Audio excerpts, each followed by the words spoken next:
We be bagging up in the trap house, jewelry on my.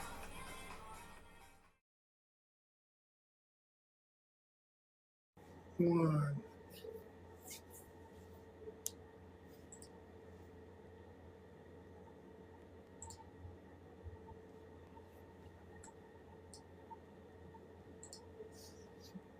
We gonna let it load up.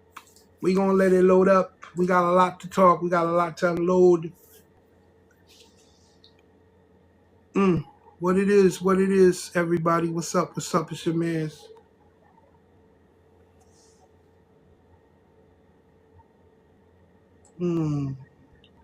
See who's coming through up in here. Right now, this right here is sponsored by R. DeBatey Glass Cleaning Services. You know what I'm saying? Squeaky clean windows. This right here is also broadcast by, Ghetto Symphony Entertainment, PFR Records. That's Platinum Force Records. Yep. We're just gonna let it load up. We're gonna let people come through. See how many people coming in. Respect to everybody in the house, anybody in the building already. Respect. They call me BIG space MAF, Big Maf. For those who don't know how to pronounce the name. Representing New Jersey. That's right. That's where I'm from. Also, I gotta represent New York City because that's my birth home. You know what I mean? So we are New Yorkers. But we live in Jersey. You heard? That's right. See what we got here. See who's coming in the building. See if anybody in the building. Okay. Just wait. I'll wait till they give me the cue.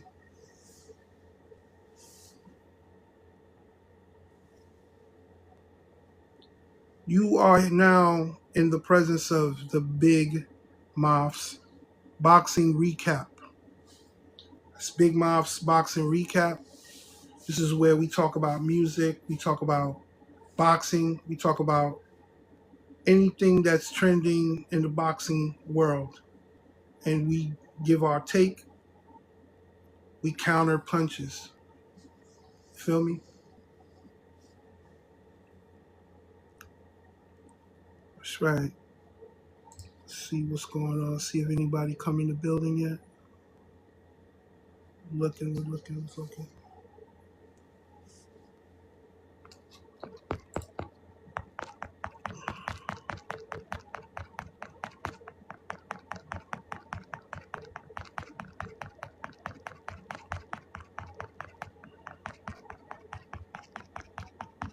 I want to say big shout outs to everybody who's attending, who's coming in. As the people come in, big up. It's your homie Big Maf. You heard? We in the building. What's up, peoples? New York, New Jersey, Connecticut, Bronx, Queens, Essex County. Where you at? Diane, what's up, Diane? Salute to you, Diane. Thank you for being in the building. Love.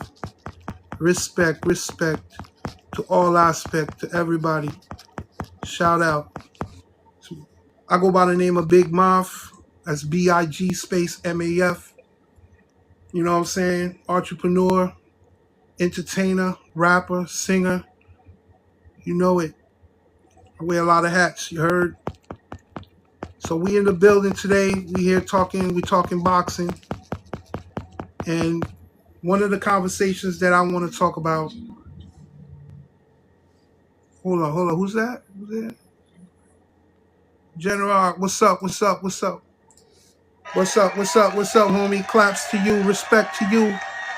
Thank you for joining the building. We're here today, man. We're here to talk boxing, man. We want to talk about Alexander Usyk and what's the controversy that's been going on about his last fight with Rico Van Hooven. And what I want my take on it is I wanted to talk about the fact that Usyk, he has history of winning all his fights. I mean, he from cruiserweight all the way up to heavyweight. He went through the whole division of cruiserweight, and then he got into heavyweight. He fought all sorts of people. He fought what's that guy? Chisora, right? He fought Chisora. He fought Bellevue. He fought Anthony Joshua. He fought Tyson Fury, and majority of the people he fought, these heavyweights, he beat them twice. And everybody who started to get to know Usyk knows that Usyk never been a knockout puncher fighter. He's never been a knockout artist. You know, people know Deontay Wilder is a knockout artist. People know Anthony Joshua knocks people out because of his power. People know Dubois knocks people out because of his power.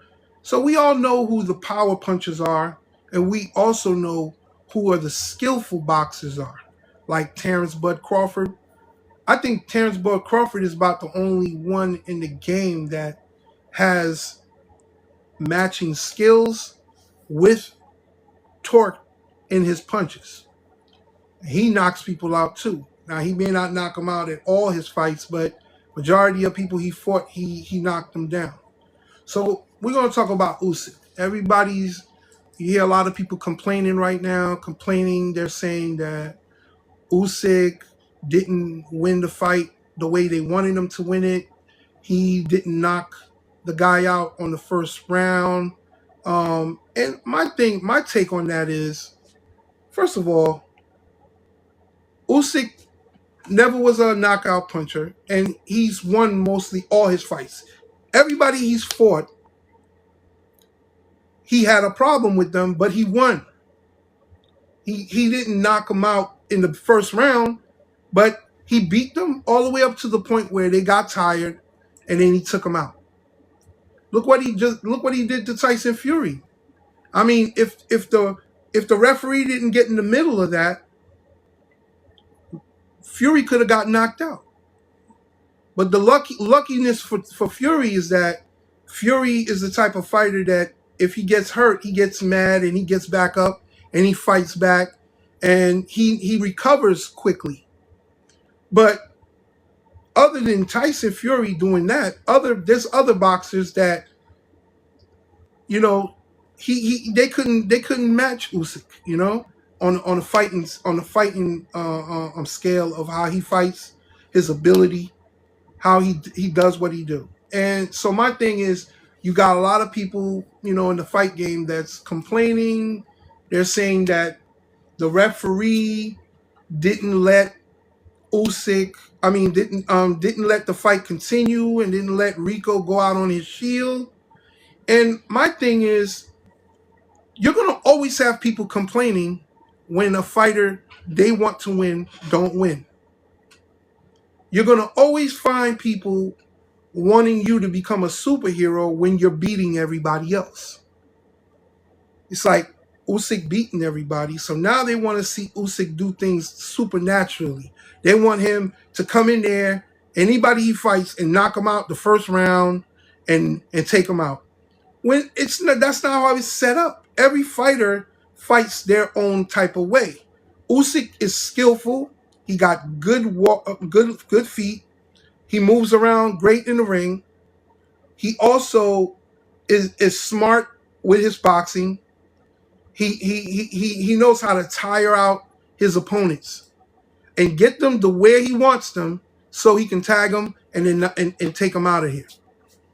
And I mean, it's like, instead of people giving props to Usyk and his skill and the way he goes about what he does, they want Usyk to become a Deontay Wilder.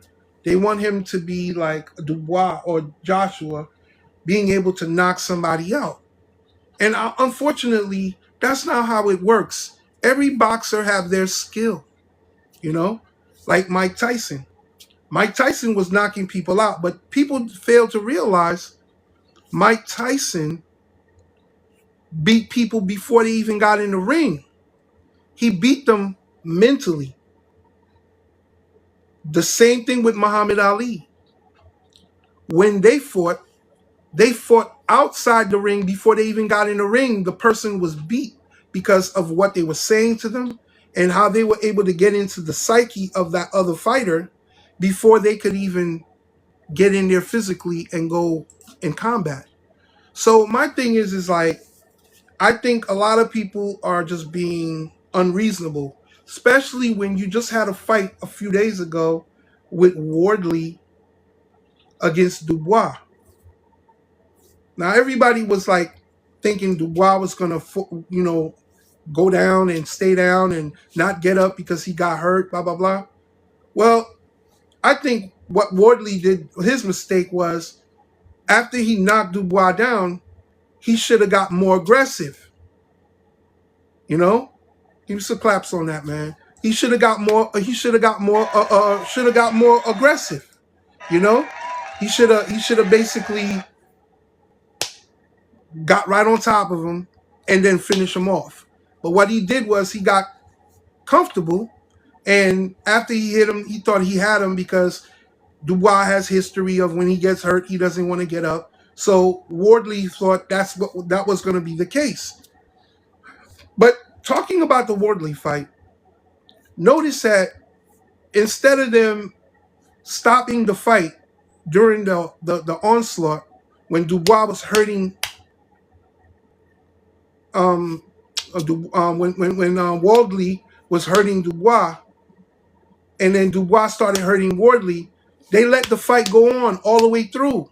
They let the fight continue to go. They didn't stop Dubois. They let him go, keep going. And then what they said, they complained about the referee. They said, "Oh, the referee should have stopped the fight. They should have stopped it. You know, they let that man get hurt so bad. He could lose his memory now. He could probably don't ever box again." And my thing is that no matter what a referee do, people always have a problem with the referee. That's why a referee is a referee. They're there to make the decision, not you. They're paid to stop a fight if they have to, not you. You outside looking in, you just want to comment and say, "Oh, the referee should have let the fight continue. You should have let him go on his shield." But then, if something bad happened, what would you have said? You would have said, "Oh, the referee should have stopped the fight."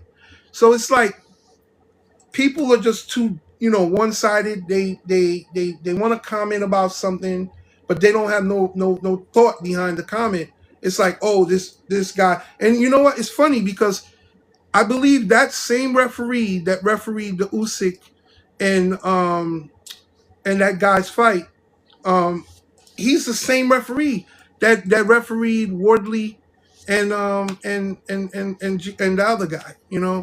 So my thing is like people have to understand all fighters are different. They fight differently. They have different things about them that works for them, and some are knockout fighters like Frank Sanchez, he can knock people out. And then you have boxers that have like skills. They could switch, they could go southpaw, they could switch the fight and differently however they want to do, different stance and everything. And so people have to just go back, do the history, look at all the people he went through from cruiserweight all the way up to heavyweight, and then understand that, okay, he was getting into a fight with someone who was a kickboxer, who was known as a legend to be a kickboxer, who has been training for like 15 years by the Furies, okay, getting his game plan together to fight somebody in the heavyweight spectrum. And they brought him out. I think Usyk did the right thing by feeling him out, making sure that He didn't walk into anything crazy. He wanted to see what this guy had to offer. And it took about the rounds that he took to get him out of here. Plus, the guy is pretty strong. Anybody, if that guy hit anybody close range, he could probably damage anybody. Just because you're a boxer doesn't make you invincible. You know what I'm saying? You're a boxer doesn't mean that you're a machine. You're a human being. Anybody who gets hit in the head can go down like broccoli. So I think a lot of the people that are making the comments about Usyk right now is because Usyk has all the belts. Now I do agree with some people saying that people need to fight all their mandatories. I agree with that because Anthony Joshua, that's why I like him as far as being a boxer. I like him because he fights all his mandatories. And you notice all the people who fight their mandatories, they have a bigger chance of losing a fight than winning all their fights. Because they're fighting all the dangerous opponent that comes to them that they decide to make them fight. So you got people like Tyson Fury who jumps around and fights who he wants to fight, fights MMA fighters, and, he wants to do everything that's comfortable. But the people that do the uncomfortable fighting, those are the ones I like. The ones who fight any and everybody, yeah, those are the real fighters to me. Like Mike Tyson. He fought everybody they put in front of him. Every single fighter they put in front of Mike Tyson never backed out from any fight. And he got knocked out by Douglas, right? But hey, it happens. You lose, especially when you're fighting all competitors and you're not dodging anybody. Yeah, it could happen. But like, come on. That's not anybody's first loss. Boxing itself, people always lose. That doesn't mean they still can't be the greatest. Look at Muhammad Ali. Huh? Joe Frazier beat Muhammad Ali. Muhammad Ali came back and fight George Foreman and beat George Foreman. Everybody swore up and down that Muhammad Ali was going to lose the fight. But what Muhammad Ali had, what was his strengths? One of his strengths. Able to beat you mentally before he got in the ring with you physically. Mental fight before the fist fight. He'll go in there, he'll rap, he'll talk all type of smack, and then he'll get into your mind and make you believe that, yeah, he's going to beat you. And that's what he did. And not only that, but he had skill. Because when he fought Foreman, he used the robodope, which was something he created that night in the ring to fight Foreman. And he beat George Foreman at the end of the time where Foreman got tired and couldn't go no more. That's when Muhammad Ali's hands started. That's when those hands started going. And before you know it, he won the fight.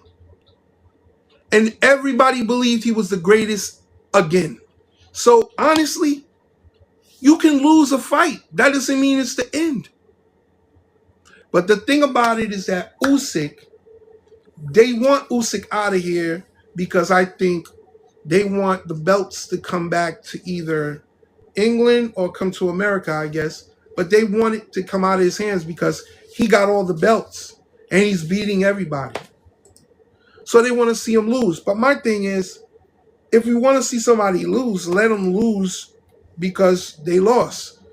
Let's not make them lose because he didn't win. He didn't knock somebody out the first round, or he didn't come in there and just show somebody how to do things, and that's it. Like he came in there.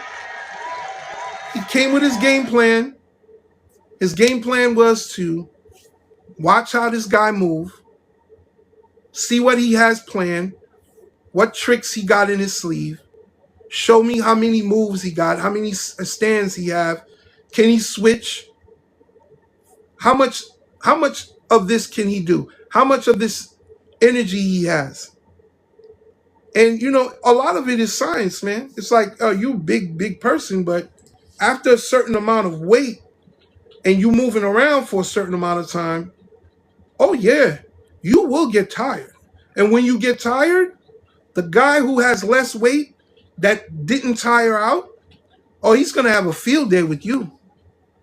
Oh yeah, he's gonna have a field day. So my thing is that we gotta like Usyk because of his bravery. We gotta like him because he never says no to a fight, and he gives people opportunities to fight him again. He fought Joshua, gave him 2 fights. Fought Tyson Fury, gave him 2 fights, and beat him both times decisively. Beat him. I mean, there was a fight where Tyson Fury was getting tagged for like almost 3 to 4 minutes, and if it wasn't for that referee to come in and break it up, we don't know what would have happened there. And look, I'm a Fury fan. I like Fury. I like Joshua. I like all of them. But my point is that you gotta respect how this little man came in there that they were saying he's not a heavyweight, he's a cruiserweight. We'll be able to hurt him. We'll be able to do this. We'll be able to do that. And then guess what? That's not what happens. He comes in there and he beats you. And then they come up with excuses like, oh yeah, he got a whole country behind him. They're in war. So, I mean, the excuses ain't going to help, because when people watch the fight over,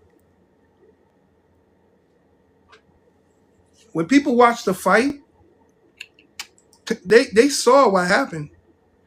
And, as much as that people support certain boxers, people know what really happened. They saw. And so he gives people opportunities to come back and prove him wrong, and they don't. They don't. So my thing is like, put some flowers on this man's name. Like, don't be hating on him because he's not losing the fights that you bet on someone else on. Because you got a lot of people who bet on the fights, and they get upset when they fighter don't win because they didn't make no money or whatever. Well, I mean, it is what it is. That's how it is. You can't lose. You can't win them all, man. So make better bets. Make better bets. And that's it. You know what I mean? So my thing is, I think Usyk got a lot more to offer. You think Usyk gonna sit back and not get ready for the next situation? Oh, he already know what y'all people saying. Usyk, Usyk, he lives in the gym. And he's gonna be ready for the next situation. And he might come in there and do something crazy. Because I know if people are talking and they're saying this and that, I'm gonna come back and show them differently. So at the end of the day, man, it's like people need to understand. Everybody have their way of fighting.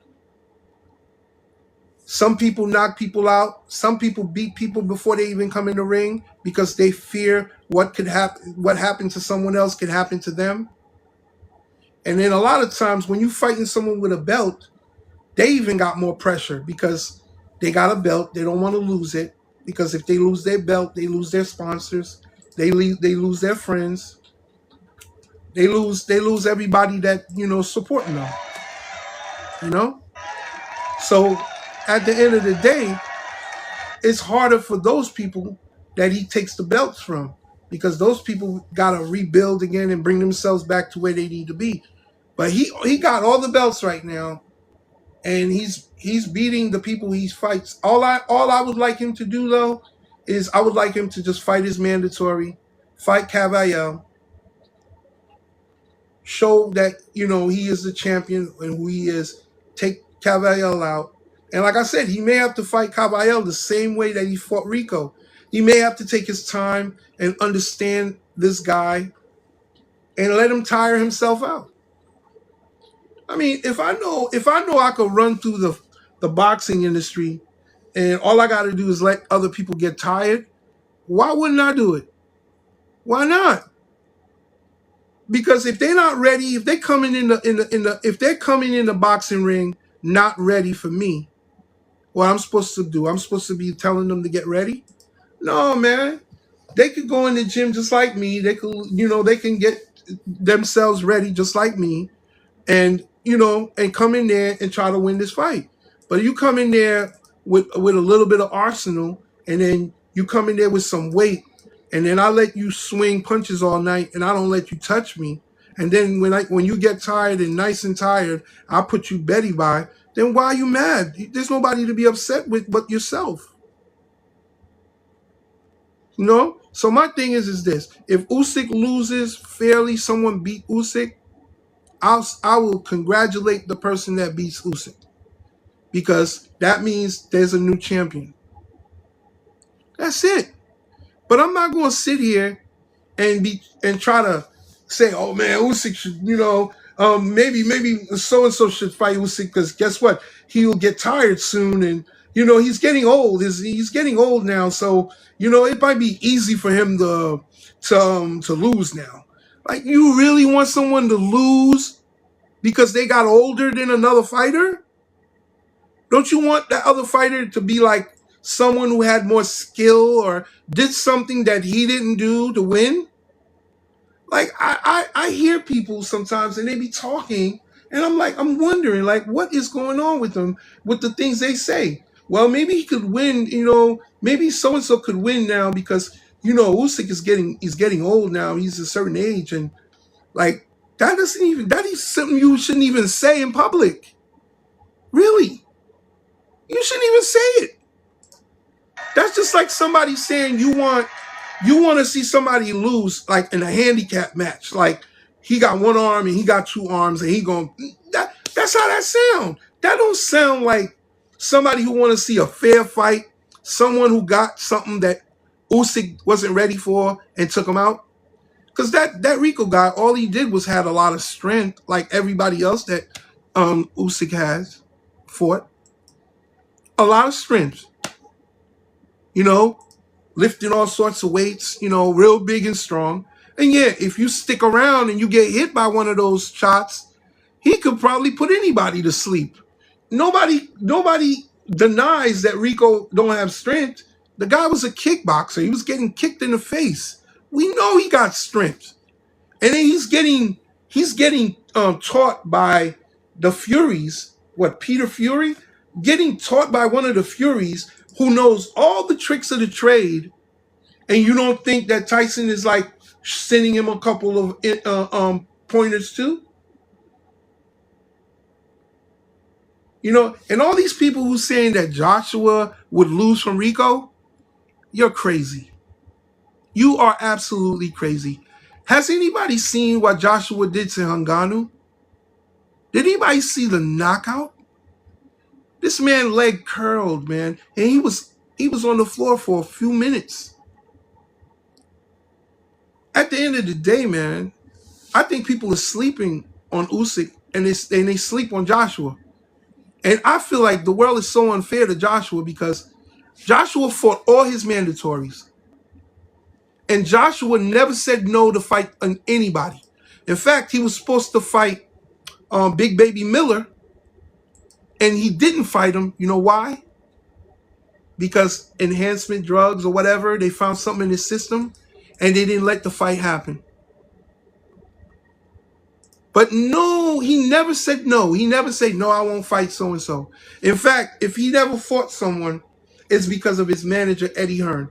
It's never been Joshua that said, I don't want to fight somebody. Joshua offered money to Deontay Wilder. He backed out from the offer. Joshua fought Andy Ruiz, who took the place of Big Baby Miller. Of course he's going to have more chances of losing. He's fighting his mandatories. Andy Ruiz was like, he didn't lose not one fight until he lost to Joshua, right? Until he fought. Until he fought Joshua, he was undefeated. And then, you know what? For all those people who talking smack about Andy Ruiz, shame on you, man. Because you know what? Y'all call Andy Ruiz fat and stuff. But you want to know something? It's the stomach that helped him knock Joshua out. He didn't go in there skinny and slim when he knocked out Joshua. He was overweight. He was eating pizza. He was on TV talking about Snickers. And he knocked Joshua down. Then soon as he won that fight, right? You started hearing the people in the background. Oh, Andy eat too much. He need to lose weight. He needs to come down. So now Andy is listening to people commenting on his size. And so Andy turns around and tries to lose weight. Then comes in the ring and fights Baby Miller, right? And they were like, oh, Andy don't look the same anymore. He lost weight. Will he still have power? Will he still be the same way when he fought Anthony Joshua? These are the things I'm talking about. People will say something on Monday and something totally different on Wednesday. They don't keep the noise that they're making. They're not clear with it, and they don't have no facts with what they're talking about. They will say something only because everybody else is saying something about it, or who the people that are making clicks online or whatever, and they want to agree with what they're saying. When facts is all you need to go on, Andy Ruiz beat Joshua with the stomach, with the tire that he had in his belly. He knocked Joshua down and won the fight. Then he turned around trying to please mankind, trying to please people. Go lose weight. You. And then after he did, they said, oh, you're not moving the same. And then we go back to that referee that watched Wardley get punched so many times and didn't stop Dubois. And anything could have happened to Wardley in that fight. And what they say after the fight. Oh, he took too much punishment. They shouldn't have let him fight so long. He took too much punishment. Then what? Tell me, what is your point? What is your point? Do you want the referee to do his job and go with his own senses to know when something looks like it needs to be stopped or not? Or do you want to put on the shirt and go in there and referee? And a lot of times people want to referee the fight because they bet on Cashapp, or they made a bet somewhere and they want to win some money. And that's not what it's about, man. The referee has a job. His job is to make sure that the boxers are good. If he feels a boxer look like he's good and he's going to let the fight go on, and he does it. No one should be commenting on the referee. That's why they get paid to do what they do. They go to school to do it. So I feel like it's all excuses that you hear people talking about the referee because the fight didn't go the way they wanted it to go. And then a lot of the people that are making the comments, they would never go into harm's way. They would never go into boxing like that and get punched in the face. But yet they want to tell one guy to go in there and go his head bashed in, or the referee should have let the man go on his shield. Who's going to benefit off of the shield? The boxer's not. The boxer's family is not gonna get nothing from it, because that boxer's gonna have some mental problem or some brain problem because of too many hits in the head. Yeah, all that money, but you can't even enjoy it. So my thing is that we gotta start keeping it real with what we're talking about. That's it. Keeping it real, keeping it 100. Give people a chance. Yeah, a fight can go 1 round, and they can go 12 rounds. The fighting is not over until after 12 rounds. When you're going into a ring with a dangerous opponent that wants to take your head off and wants to become a champion, because they're not even in the fight game that you're in. They're kickboxing. You're a boxer. They want to come and take all your credentials away from you and go back and brag in the kickboxing scene about how they beat you. And then guess what happens? One sport diminishes and the other gets stronger. So now people start being like, I ain't gonna watch boxing no more, man, because so and so got beat up. Man, you know what? I think these guys are badasses. I'm gonna go to kickboxing instead. That's what will happen. We need both sports, man. It's okay if they come in there and they fight each other, but we gotta respect our boxers and we gotta show love to the kickboxers, of course, and we gotta like keep each other alive, not bringing each other down, talking about, oh yeah, I'm a kickboxer and I went in there and I beat up a boxer and we're better than boxers. You both don't fight the same fight. Y'all focus on different things. You focus on kicking, locking, and all that other stuff. Boxers focus on punching, jabbing, you know what I'm saying? Footwork, things like that. It's a different game. So I think Usyk did the right thing, the intelligent thing, the smart thing. He retained his belts. On to the next. On to the next. And so I felt like today this was my counter to a punch that was given out here. And whenever I hear something that I have to counter, I will counter it. And that's my take on it. And I want to thank everybody that was here. Thank everybody that was on my live listening to me. And I have more shows coming up real soon. I got a lot of things I'm going to be talking about. I'm going to even go back to some of the old boxers and give you some history on some of the older boxers, the ones that paved the way to the new boxers.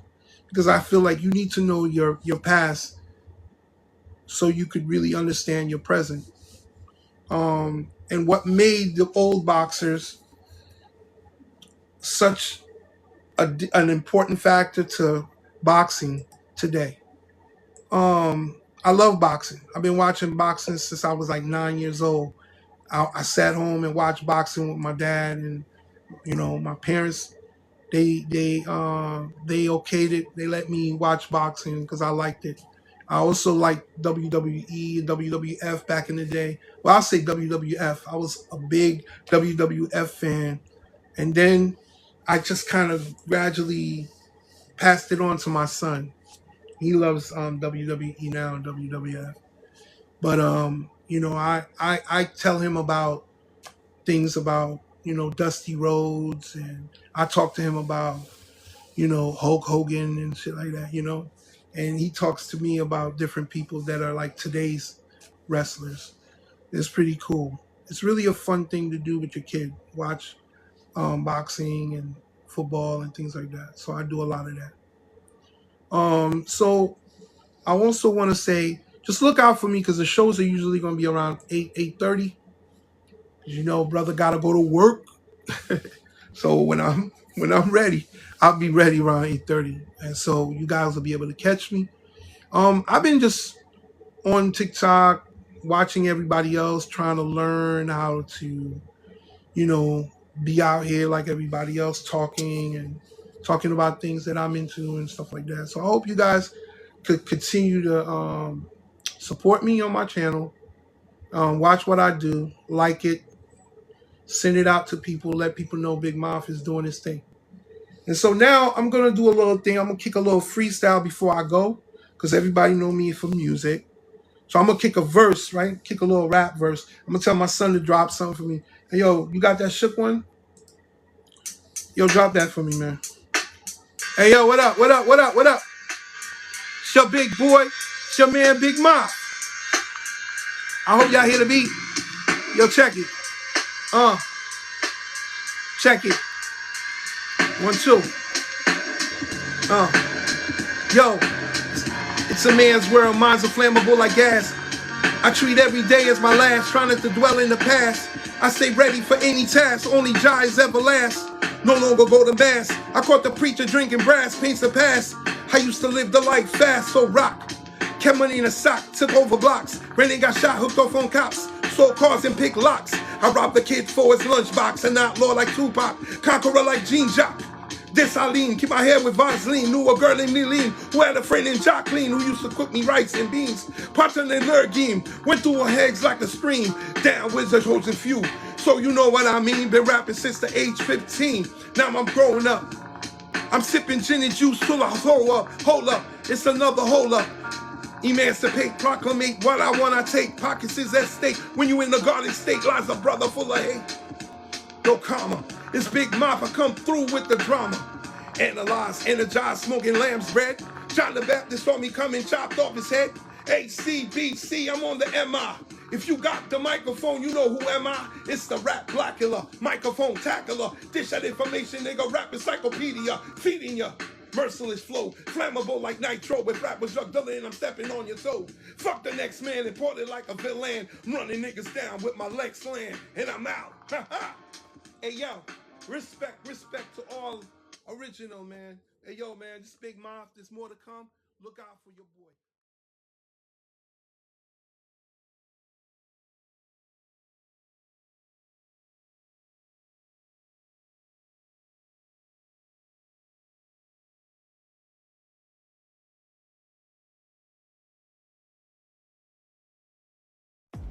The glass on this side is all clear. Every window we clean, we leave our mark behind. See you at the next job.